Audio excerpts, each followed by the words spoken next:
எல்லாருக்கும் வணக்கம். நம்ம அழகே அழகு சீரியலில் நம்ம அழகுமதி தங்கராஜ் குடும்பத்தையே போலீஸ் ஸ்டேஷனுக்கு வர வச்சிருக்காங்க. போலீஸ் ஸ்டேஷனில் தங்கராஜை விசாரிக்கிற அளவுக்கு தங்கராஜ் என்ன தப்பு பண்ணாரு தெரிஞ்சுக்கிறதுக்கு முன்னாடி இந்த வீடியோக்கு ஒரு லைக் போட்டுக்கோங்க. ஸோ பார்த்தீங்கன்னா சுரேஷ் தங்கராஜுக்கு கால் பண்ணி, மாமா இங்கே அழகுமதி வந்திருக்கா மாமா, உங்கள் எல்லாரையுமே உடனடியாக கிளம்பி போலீஸ் ஸ்டேஷனுக்கு இன்ஸ்பெக்டர் வர சொல்கிறாரு மாமா அப்படின்னு பயந்துக்கிட்டே சுரேஷ் கால் பண்ண, என்னடா சுரேஷ் பண்ணி வச்ச, நேற்று நைட்டு தாண்டா அவ்வளோ அட்வைஸ் பண்ணிவிட்டு வீட்டுக்கு வந்தேன், ஒரு நைட்டு கூட சும்மா இருக்க மாட்டிங்களா, அழகுமதி மறுபடியும் உன்னை பற்றி ஸ்டேஷனில் கம்ப்ளைண்ட் கொடுக்குறக்கு வந்துட்டாளா அப்படின்னு தங்கராஜ் கேட்குறாரு. மாமா இப்போ அவள் வந்து கம்ப்ளைண்ட் பண்ணது என் மேலேயோ என் குடும்பத்து மேலேயோ இல்லை மாமா, உங்கள் மேலேயும் உங்கள் குடும்பத்து மேலேயும் அப்படின்னு சுரேஷ் சொல்கிறாரு. என்னடா சொல்கிற, நான் என்னடா பண்ணேன், நான் தான் உன் வீட்டு பக்கமே எட்டி பார்க்கலையே, நேற்று வந்து அட்வைஸ் தாண்டா பண்ணேன், அதுக்கும் ஸ்டேஷனுக்கு ஏறிட்டாளா அப்படின்னு தங்கராஜ் கேட்குறாரு. தெரியல மாமா, அழகுமதி தான் இன்ஸ்பெக்டர் கிட்ட பேசணும் அப்படின்னு சொல்லி என்ன வெளியே அமிச்சிட்டு 2 பேரும் பேசினாங்க. எனக்கு ஒரே பயமாகி போச்சு, மறுபடியும் நம்ம ஏதாவது தப்பு பண்ணிட்டோமா அப்படின்னு யோசிச்சு பார்க்குறேன், ஒன்றுமே பிடிபடல மாமா. நேற்று நைட்டு நான் ஃபுல்லாக குடிச்சிட்டு அப்பாட்ட பேசிட்டு ரூமுக்கு போன வரைக்கும் கூட ஞாபகம் இருக்குது, அப்புறம் ஒன்றுமே ஞாபகம் இல்லை மாமா. ஆனால் அடுத்த நாள் அவள் அமைதியாக தான் இருந்தா, ஆனால் ரெடி ஆகிக்கிட்டு இருந்தா, வேலை வெட்டி இல்லாமல் எதுக்கு ரெடி ஆகிட்டு இருக்கான்னு யோசிச்சுக்கிட்டு இருந்தேன். நான் ஸ்டேஷனுக்கு வந்து 1/2 மணி நேரத்தில் அவளும் ஸ்டேஷனுக்கு வந்துட்டா மாமா.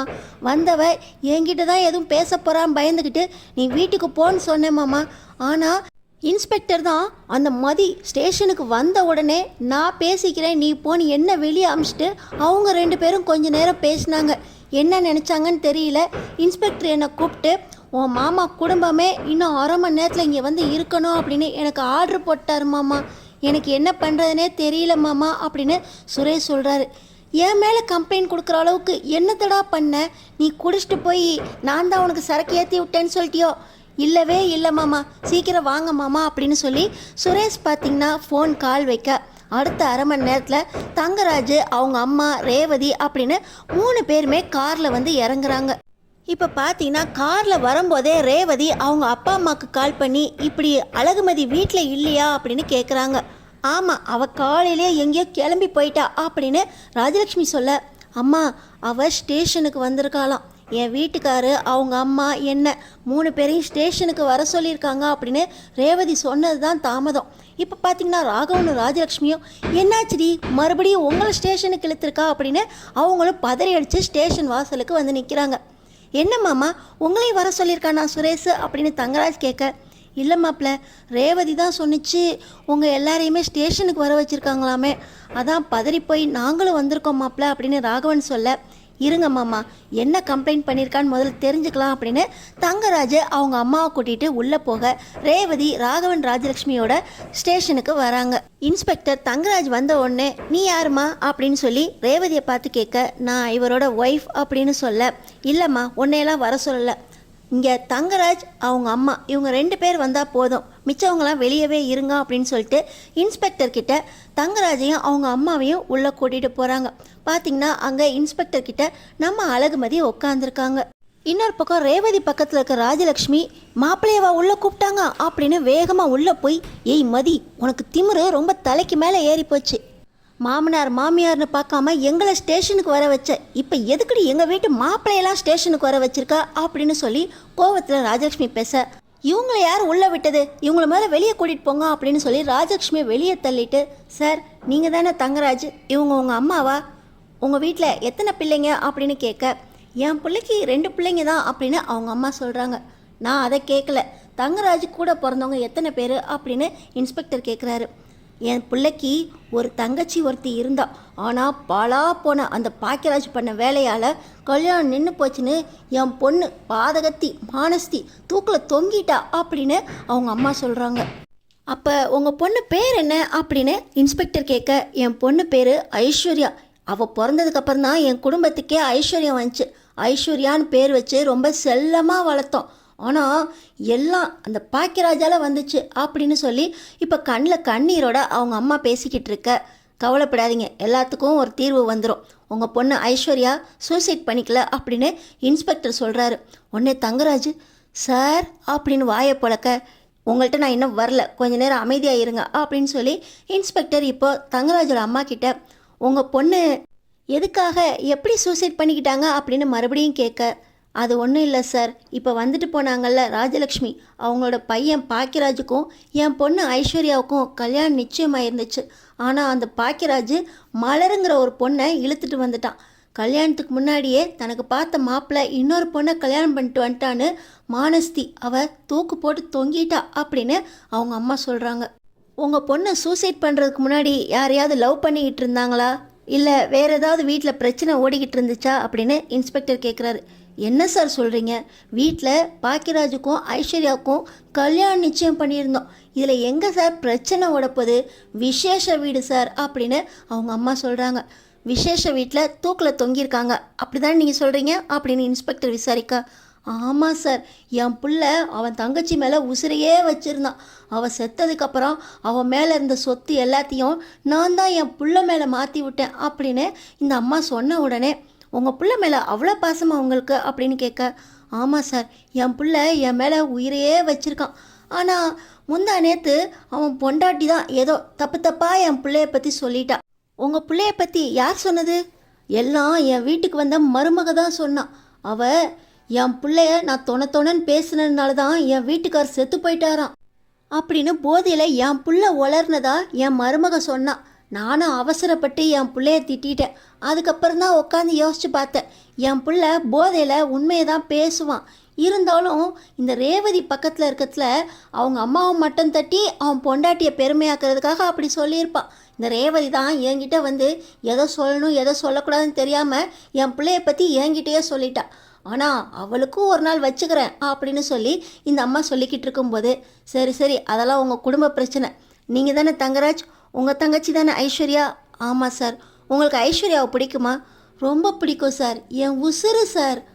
அவங்க கல்யாணத்துக்கு முன்னாடி யாரையாவது லவ் பண்ணாங்களா? இல்லை சார். இந்த லாக்கெட்டில் உங்கள் தங்கச்சி கூட இருக்கிறது யார் அப்படின்னு சொல்லி இன்ஸ்பெக்டர் ஒரு செயினை காட்டி தங்கராஜ்கிட்ட விசாரிக்க, சார் இது என் தங்கச்சியோட செயின் தான் சார். அவள் தற்கொலை பண்ணிக்கிறதுக்கு 2 நாள் முன்னாடி இந்த செயின் காணா போயிடுச்சுன்னு என்கிட்ட சொல்லியிருந்தா சார். உங்கள் தங்கச்சி ஐஸ்வர்யா தற்கொலை பண்ணிக்கிட்டாங்களா கொலை பண்ணாங்களா அப்படின்னு நாங்கள் கண்டுபிடிச்சிக்குவோம். அவங்க இறக்குறதுக்கு முன்னாடின்னு சொன்னால் போதும். இந்த செயின் உங்கள் தங்கச்சியோட தானே? ஆமாம் சார். உங்கள் தங்கச்சி பக்கத்தில் இருக்கிறது யாருன்னு தெரியுமா?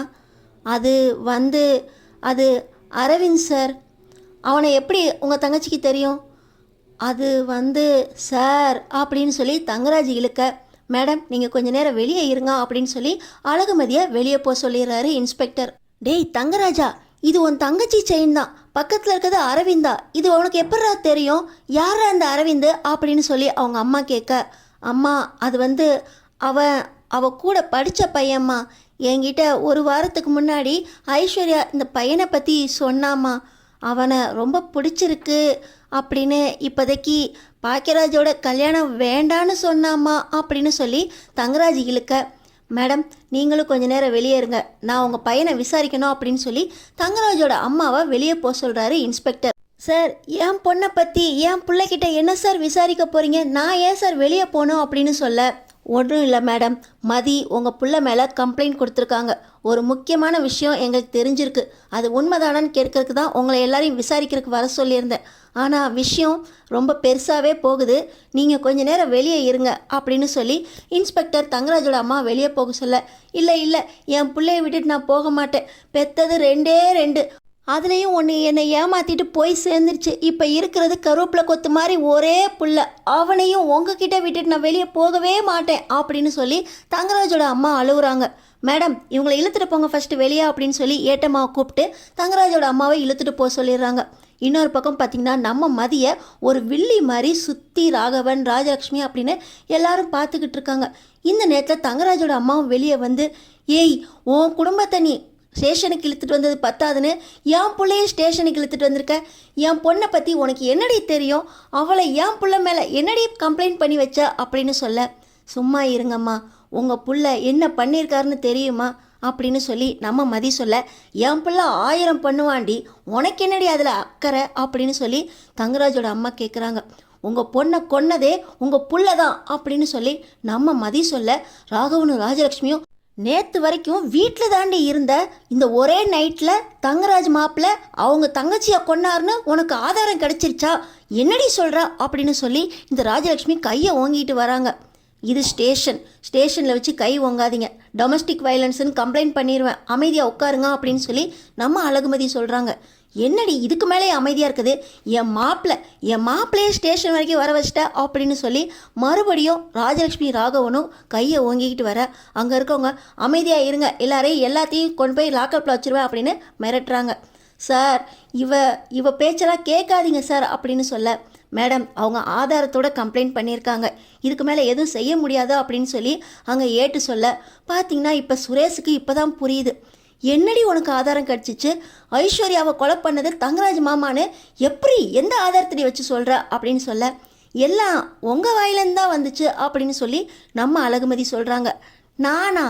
நான் என்னடி சொன்னேன் அப்படின்னு சொல்லி சுரேஷ் வர, ஆமாம் நேற்று நைட் நீங்கள் குடிச்சிட்டு வந்தீங்கள்ல அப்படின்னு சொல்லி நம்ம அழகுமதி கேட்குறாங்க. ஆமாம், குடிச்சிட்டு வந்து போதையில் உன்னை அடிச்சிட்டேனா, அதுக்கு தான் என் மாமாவை போட்டு கொடுத்தியா? என் மாமாலாம் சரக்கு அடிக்க சொல்லி எனக்கு அட்வைஸ் பண்ணல, நான் தாண்டி குடிச்சிட்டு வந்தேன், அதுக்கு என் மாமா மேலே கொலைப்பள்ளியை போடுவியா அப்படின்னு சொல்லி சுரேஷ் மறுபடியும் வர, உங்கள் மாமா மேலே நான் எதுவும் கொலைப்பள்ளியெல்லாம் போடல, நீங்கள் தான் உண்மையை ஒத்துக்கிட்டீங்க. குடிச்சிட்டு வந்ததோடு இல்லாமல் என் மாமாவே என்னை கேலி பண்ணுற அளவுக்கு என்னை அடிச்சிட்டியே, நான் வெளியே சொன்னால் எனக்கு வெக்க கேடு. ஒரு ஆம்பளைன்னு பார்க்காம கட்டின புருஷன்னு பார்க்காம நான் அடித்தோடனே திருப்பி அடித்தவ தானே. ஆனால் என் மாமா என்னை கிண்டல் பண்ணுறாருடி, ஒரு பொம்பளை கிட்ட அடி வாங்கிட்டேன்னு அவரே என்னை கிண்டல் பண்ணிட்டாரு. அதனால தான் அந்த அவமானம் தாங்க முடியாமல் தான் குடிச்சிட்டு வந்தேன். உன்னை டிவோர்ஸ் பண்ணணும்டி, நான் என் வாழ்க்கைக்கே நீ வேண்டாம் அப்படின்னு சொல்லி சுரேஷ் பேச, உங்கள் பஞ்சாயத்தை பேசுகிறதுக்காக நான் வரல, நீங்கள் நேற்று குடிச்சிட்டு வந்தீங்கல்ல, ரூமுக்கு வந்தீங்கல்ல, அதுக்கப்புறம் என்ன நடந்துச்சுன்னு ஞாபகம் இருக்கா அப்படின்னு நம்ம மதி கேட்குறாங்க. குடிச்சிட்டு வந்தேன்டி, எங்கள் அப்பா உன் வாழ்க்கையே நாசமாக போயிடுச்சு, உனக்காக பொண்டாட்டி இல்லை வாழ்க்கை போயிடுச்சுன்னு நினைக்காத, உன் குடும்பம் இருக்குன்னு எங்கள் அப்பா சொன்னார். அந்த நம்பிக்கையில் தான் மறுபடியும் ரூமுக்கு வந்தேன். நீ ரூமில் இருந்த, அதனால தான் உன்னை வெளியே விரட்டுறதுக்காக உன்கிட்ட சண்டை போட்டிருப்பேன், வேற என்ன பண்ணியிருப்பேன்? ஏன் அப்பையும் நான் உன்னை அடித்தேன்னா நீ என்னை திருப்பி அடிச்சியா அப்படின்னு சொல்லி சுரேஷ் கேட்க, அப்போ ரூமுக்கு வந்ததுக்கப்புறம் உங்களுக்கு என்ன நடந்துச்சு ஞாபகமே இல்லையா அப்படின்னு நம்ம மதி கேட்குறாங்க. என்னடி ஞாபகம் இருக்கணும், என்னடி பண்ண அப்படின்னு சொல்லி மறுபடியும் சுரேஷ் கேட்க, நீங்கள் ரூமுக்கு வந்ததுக்கப்புறம் என் மாமாவே என்னை கேலி பண்ணிட்டார், அப்படி பண்ணிட்டில, என் மாமா ஒரு கொலைகாரன், மான மரியாதைக்காக சொந்த தங்கச்சியவே கொலை பண்ணவர், அப்படிப்பட்டவரோட மாப்பிள்ளை நான், ஆனால் ஒரு பொம்பளை கிட்ட அடி வாங்கிட்டேன் அப்படின்னு நீங்கள் அழுதிங்க. இந்த ரெக்கார்டிங்கை நான் காட்டுறேன் அப்படின்னு சொல்லி நம்ம அழகுமதி அவங்க ஃபோன் ரெக்கார்டிங்கை இப்போ சுரேஷ் கிட்ட காட்டுறாங்க. பார்த்திங்கன்னா சுரேஷ் பேசிக்கிட்டு இருக்காரு, என் மாமா மான மரியாதைக்காக சொந்த தங்கச்சியவே கொலை பண்ணார், என் மாமாவோட தங்கச்சி ஐஸ்வர்யா அது யாரோ ஒரு பையனை இழுத்துட்டு வந்துட்டு இவனை தான் லவ் பண்ணுற, இவனை தான் கல்யாணம் பண்ணிக்க போகிறேன்னு என் மாமா கிட்ட கேட்டுச்சான். ஒரு பிச்சைக்கார பையனை இந்த தங்கராஜோட தங்கச்சிக்கு கல்யாணம் பண்ணி வைக்கிறதா அப்படின்னு என் மாமா ஐஸ்வர்யாவுக்கு எடுத்து சொல்லியிருக்காரு. ஆனால் ஐஸ்வர்யா கேட்குற மாதிரி இல்லை. ஒரு சமயத்தில் அந்த ஐஸ்வர்யா படிக்கிற திமிரில் தங்கராஜ் மாமா மேலேயே கை வச்சுச்சான். மாமாவுக்கு கோபம் வந்துருச்சு, வேகமாக கத்தி எடுத்து கழுத்திலே சொருவிட்டார். கழுத்து அறுந்து போய் தொண்டவளை கட்டாகி ஐஸ்வர்யா இறந்து போயிட்டா. ஆனால் மாமா சும்மா இருப்பாரா? அந்த ஐஸ்வர்யா கல்யாணம் நின்று போனதில் தான் செத்து போச்சுன்னு ரூட்டையே மாற்றிட்டாரு அப்படின்னு இப்போ சுரேஷ் அவர் வாக்கு மூலமே கொடுத்துருக்காரு. நம்ம அழகுமதி எல்லாத்தையுமே ஃபோனில் வீடியோவாக ரெக்கார்ட் பண்ணி வச்சுருக்காங்க. இதையெல்லாம் பார்த்துக்கிட்டு இருந்த சுரேஷுக்கு நம்மளுக்கு தெரிஞ்ச உண்மையை நம்மளே உளறிட்டோமோ அப்படின்னு சொல்லி சுரேஷ்கிட்ட சொல்ல, இப்போ நம்ம அழகுமதி நீங்கள் உளர மட்டும் செய்யலை, அதுக்கான ஆதாரம் தடயம் எல்லாத்தையுமே இருக்கிற இடத்தோடு காட்டி கொடுத்துட்டீங்க. நீங்கள் குடிபேதையில் இருந்ததுனால என்கிட்ட தான் பேசுகிறேன்னு தெரியாமல் எல்லா உண்மையும் உளறிட்டு அதுக்கான ஆதாரம் எங்கெங்க இருக்கா அப்படின்னு நான் ஒரு வார்த்தை கேட்ட உடனே எடுத்தே கொடுத்துட்டீங்க. ரொம்ப நல்லவர் நீங்கள், குடிக்கிறப்ப தான் ஒரு நல்ல ஆம்பளையாக நடந்துக்கிறீங்க அப்படின்னு சொல்லி நம்ம மதி சொல்கிறாங்க. ஐயோ மாமா, நானே என் வாயால் உங்களை சொல்லிட்டேனே மாமா அப்படின்னு சொல்லி சுரேஷ் போதையில் இருக்கவர் உளர, டேய் சுரேஷ் மாப்பிள்ளையாடா இப்படி பண்ணாரு அப்படின்னு சொல்லி பக்கத்தில் இருக்கிற ராஜலட்சுமி கேட்க, இன்னொரு பக்கம் தங்கராஜோட அம்மா, என் பொண்ணை கொலை பண்ணது தங்கராஜா, டேய் தங்கராஜா நீயாடா கொலை பண்ண அப்படின்னு சொல்லி அவங்க அம்மா அழுக. இன்னொரு பக்கம், ஆமாம் உங்கள் புள்ள தான் அவர் ஸ்டேட்டஸுக்காக அவர் தங்கச்சியவே கழுத்தை அறுத்து கொலை பண்ணியிருக்காரு, அதையும் தற்கொலையாக மாற்றிருக்காரு. இந்த உண்மை எனக்கு தெரிய வந்துருச்சு. இதை எப்படி நான் வெளியே சொல்லாமல் இருக்க முடியும்? ஒரு பொண்ணுக்கு நடந்த அநீதி இத்தனை வருஷமாக வெளியே வராமல் இருக்குது, அதை சொல்லணும்ல அப்படின்னு சொல்லி இப்போ நம்ம அழகுமதி வீடியோ ஆதாரத்தை பத்திரமா வச்சுக்கிட்டு நம்ம எல்லாரும் வீட்டுக்கு போகலாமா அப்படின்னு சொல்லி ராகவன், ராஜலக்ஷ்மி, சுரேஷ் இவங்க எல்லாரையும் பார்த்து நம்ம மதி கேட்குறாங்க. இப்போ ரேவதி, மதி நீ சொல்கிறதெல்லாம் உண்மையா? அவரோட தங்கச்சியா அவர் தான் கொன்னாரா அப்படின்னு ரேவதி கேட்க, ஆமாம் அக்கா, அவர் தான் கொன்னார். எல்லாத்தையும் சுரேஷ் உங்கள் தம்பியே ஒத்துக்கிட்டாரு. ஆனால் இத்தனை வருஷமாக வேலை வாங்கி கொடுத்தாரு அப்படிங்கிற ஒரே காரணத்துக்காக தங்கராஜ் அண்ணன் மேலே இருக்க மரியாதைக்காக இந்த விஷயத்தை வெளியே சொல்லாமல் இருந்துட்டார். அவரும் சுரேஷுக்கு இந்த விஷயம் தெரியும் அப்படிங்கிறதுக்காக சுரேஷுக்காக என்ன வேணால் பண்ணலான்னு இந்த அளவுக்கு அவரும் சொல்லி சொல்லி கொடுத்து தான் கைக்குள்ளேயே சுரேஷை வச்சுருக்காரு. ஆனால் நேற்று குடிச்சிட்டு வந்ததும் என்ன செய்கிறோன்னு தெரியாமல் இவர் உளறிட்டார். இதுக்கான ஆதாரம் ஒரு லாக்கெட். அந்த லாக்கெட்டில் ஐஸ்வர்யாவும் அவங்க லவ் பண்ண பையனும் ஃபோட்டோ இருந்துச்சு. நான் எல்லாத்தையும் இன்ஸ்பெக்டர்கிட்ட ஒப்படைச்சிட்டேன் அப்படின்னு சொல்லி நம்ம மதி சொல்ல, ரேவதி எனக்கு ஒரு பக்கம் கவலையாக இருந்தாலும் நியாயம் ஜெயிக்கணும் மதி அப்படின்னு சொல்லி நம்ம ரேவதியும் மதியோட நம்ம வீட்டுக்கு போகலாம் அப்படின்னு ராகவன், ராஜலக்ஷ்மி வீட்டுக்கு கிளம்புறாங்க. ஏய் ரேவதி, நீ எங்கே போகிற? எனக்கும் என் பிள்ளை வேண்டாம், நானும் இனிமேல் உன் கூடயே வந்துடுறேன் அப்படின்னு சொல்லி இப்போ தங்கராஜோட அம்மாவும் சொல்ல, நான் வீட்டுக்கு போகல அத்தை, என்னதான் அவர் தப்பு பண்ணியிருந்தாலும் உங்களுக்கு துணையாக நான் இனிமேல் உங்கள் பொண்ணாக இருப்பேன் அப்படின்னு சொல்லி ரேவதி தங்கராஜோட அம்மாவுக்கு ஆதரவாக வர, போலீஸ்காரன் சாட்சி செல்லாதேடி அப்படின்னு சொல்லி இப்போ சுரேஷ் நம்ம மதிக்கிட்ட சொல்ல, நீங்கள் அப்போ போலீஸ்காரனா இல்லையே அப்படின்னு நம்ம மதி சொல்ல, அடுத்தடுத்து என்ன நடக்க போகுது தெரிஞ்சுக்கிறதுக்கு நம்ம சேனலை சப்ஸ்கிரைப் பண்ணி தொடர்ந்து பாருங்கள்.